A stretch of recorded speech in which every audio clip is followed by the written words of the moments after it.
자, 생방송 건강콜센터 오늘의 주제 척추질환, 만성화를 막는 비수술적 치료법은 이란 주제로 여러분과 함께합니다. 다양한 치료법들 소개해드릴 알짜 정보 준비했으니까요. 함께해 주시길 바라겠고요. 더불어 방송 보시면서 무료 전화 함께 참여해 보시면 어떨까요? 허리 통증, 목 통증, 척추 질환으로 고생하고 계신 분들 여러분들의 전화 기다리겠습니다. 네, 오늘 여러분의 척추 건강을 위해 도움 말씀 주실 전문의 모셨습니다. 신경외과 전문의 권지용 원장님 나와주셨습니다. 원장님 안녕하십니까? 시청자분들께 인사 부탁드립니다. 안녕하십니까? 신경외과 전문의 권지용입니다. 여러분의 척추 건강 관련 궁금증을 해결해 드리기 위해 노력하겠습니다. 네, 오늘 권지용 원장님과 함께하면서 여러분들의 건강 고민 해결 저희가 도움 드리겠습니다. 허리나 목 통증, 척추 질환으로 고생하고 계신 분들 연락 주시길 바라겠습니다. 자, 본격적으로 원장님과 이제 허리와 척추 건강에 대해서 말씀 나눠볼 텐데요. 우리 몸의 기둥 아니겠습니까? 이제 척추 먼저 어떤 구조로 되어 있는지 설명 부탁드릴게요. 네. 척추하면 우리 이제 몸통의 대들보 역할을 하다 보니까 이제 굵고 길다란 뼈로 돼 있을 거라고 상상하기 쉬우신데요. 그렇지 않고 왼쪽 그림에서 보시는 것처럼 작은 벽돌 같은 뼈들이 위아래로 쌓여서 이제 기둥 구조를 이루고 있습니다. 네. 그리고 위아래 척추뼈 사이에는 디스크라고 하는 구조물이 끼어 있는데요. 이 디스크가 이제 축격도 완화해주고 척추뼈가 앞뒤 옆으로 굽어질 수 있도록 도와주게 되겠습니다. 네네. 오른쪽 그림은 척추뼈의 단면을 보여주고 있는데요. 척추뼈 속에는 이렇게 구멍이 뚫려 있고 이리로 이제 신경이 지나가고 있습니다. 이 신경이 지나가는 구멍이 통로를 이제 척추관이라고 하고요. 나중에 뒤에서 말씀드릴 척추관 협착증 때 나오는 척추관이 여기에 해당되겠습니다. 네. 원장님, 이제 척추 질환에도 다양한 종류들이 있을 것 같은데요. 가장 많은 분들이 고생하시는 대표적인 척추 질환 하면 어떤 것들이 있을까요? 네, 많이들 들어보셨을 텐데요. 디스크 탈출증과 척추관 협착증을 대표적인 척추 질환으로 꼽을 수가 있겠습니다. 먼저 디스크 탈출증은 흔히들 줄여서 이제 디스크라고 많이 부르시는데요. 네. 앞서 설명드렸던 대로 이 디스크는 엄밀히는 이제 병명은 아니고 척추뼈 사이에 이제 끼어 있는 구조물을 뜻합니다. 네네. 이 디스크는 질긴 껍질 속에 이제 쫀득쫀득한 양상의 내용물이 차 있는 구조로 되어 있는데요. 퇴행성 변화라든가 아니면 외상으로 인해서 이게 디스크가 이제 손상을 받게 되면 디스크 껍질 또는 내용물 일부가 함께 돌출이 돼서 신경을 자극해서 증상을 일으키는 질환이 디스크 탈출증이 되겠습니다. 네. 허리 디스크 탈출증의 대표적인 증상으로는 허리 통증을 꼽을 수가 있는데요. 이 허리 통증이 이제 기침을 할 때 이제 악화되기도 하고 이 통증이 이제 허리뿐만 아니고 엉덩이, 다리까지 통증이 뻗치거나 저리거나 하는 증상이 나타나실 수도 있습니다. 네네. 허리가 많이 아프지는 않은데 좀 무겁거나 뭐 하반신 전체가 좀 불편한 느낌이 드는 것도 허리 디스크가 좋지 않을 때 나타날 수 있는 증상이 되겠습니다. 네네. 척추관 협착증은 이제 앞서 말씀드렸던 신경이 지나가는 통로인 척추관이 이제 좁아져서 신경을 압박해서 이제 증상을 일으키는 질환인데요. 네. 앞서 설명드렸던 디스크 탈출증과의 차이점은 척추관 협착증에서는 이제 디스크 돌출 외에도 이제 신경을 둘러싸고 있는 관절뼈라든가 인대가 두꺼워져서 신경이 이제 전방위적으로 눌린다는 것이 그 차이점이 되겠습니다. 예예. 허리 척추관 협착증의 대표적인 증상으로는 이제 뭐 엉치, 허리, 이제 다리 저린 증상, 통증이 나타나실 수가 있고 특징적으로 이제 오래 걷지 못하고 중간중간에 쉬었다 가셔야 되는데 그때 허리를 이제 꾸부정하게 굽혀서 쉬시면 좀 편해지는 것을 느끼실 수가 있습니다. 네네. 또한 발바닥 감각이 이상하거나 발바닥에 뭔가 덧대어 있다거나 아니면 발바닥이 시린다거나 하는 증상도 허리 척추관 협착증에서 나타날 수 있는 증상이겠습니다. 네. 그러니까 디스크 탈출증, 또 척추관 협착증, 이제 대표적인 허리 척추 질환인데요. 비슷하면서도 조금씩 차이가 있었습니다. 자, 그렇다면 이렇게 허리 통증이 발생하면 원장님 이제 단계적으로 좀 치료 방법이 달라집니까? 네, 허리 통증은 크게 한 3단계 정도로 나눠서 치료를 한번 해볼 수가 있는데요. 네. 가장 첫 번째 단계로는 이제 진통제, 신경통 약과 같은 이제 입으로 복용하는 약과 함께 물리치료, 운동치료를 이제 병행하는 보존적인 치료를 먼저 받아보시게 되겠습니다. 네. 이런 1단계 보존적인 치료에도 이제 증상 호전이 없는 경우에는 우리가 이제 여러 가지 다양한 주사 시술이 있는데요. 경막의 주사라든가 신경 성형술, 증식 주사, 허리 관절 주사처럼 다양한 주사 치료를 받아보실 수가 있겠고, 네네. 이런 주사 치료에도 통증 완화가 없는 경우에는 양방향 척추 내시경술이라고 하는 최소침습 척추 치료법을 또 이제 받아보실 수가 있겠습니다. 네. 가장 마지막으로는 이제 기존의 절개를 크게 해서 뼈를 크게 제거하거나 척추뼈 마디를 나사못으로 고정하는 유압승 등을 이제 고려를 해보게 되겠습니다. 네.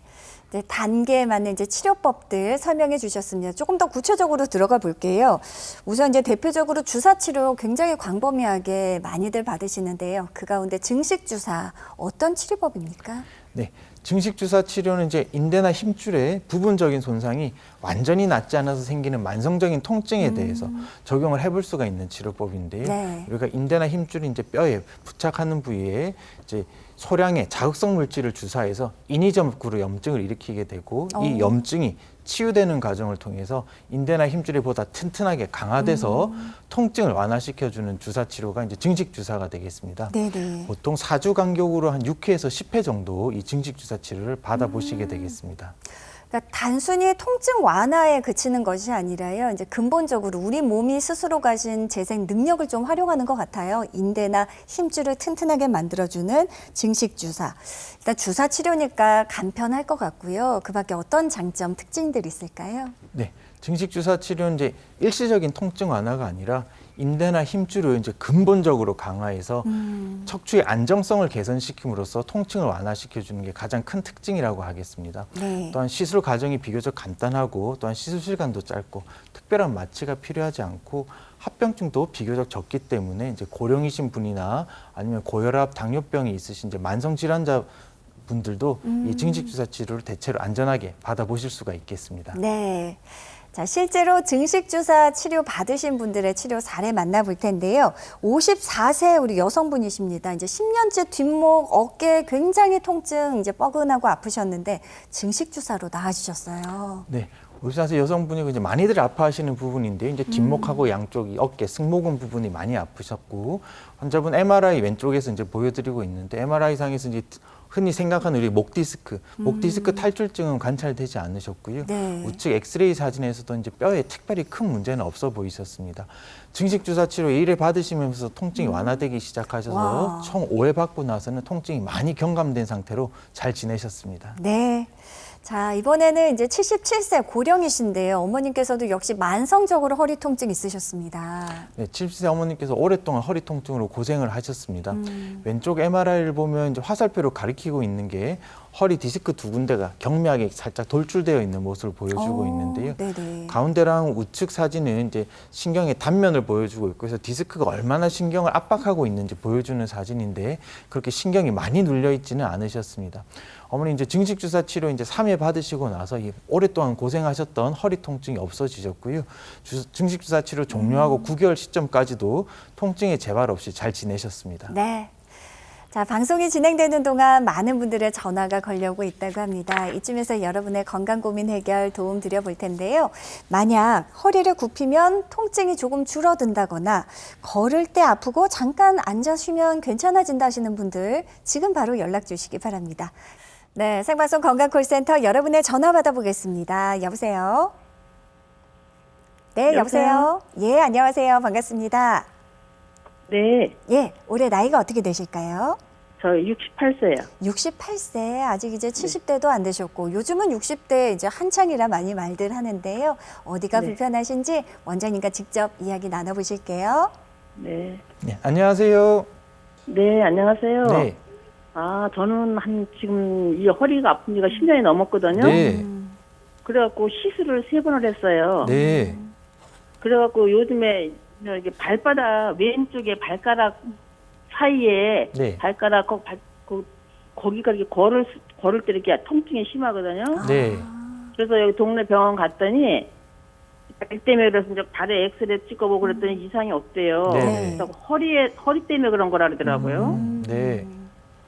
어머니 그러면은 허리는 별로 안 아프시고 발바닥 거기 이제 걸을 때 닿이는 부분 말고 예, 종아리나 발가락- 허벅지 쪽으로는 저리거나 당기거나 하는 증상은 그런 것도 있죠. 있으세요? 그런 것도 있어요. 네네. 같이 있으세요? 그런 거는 어머니? 이제 그러다가 괜찮다가 그러는데 네. 지금 심하게는 이제 발바닥.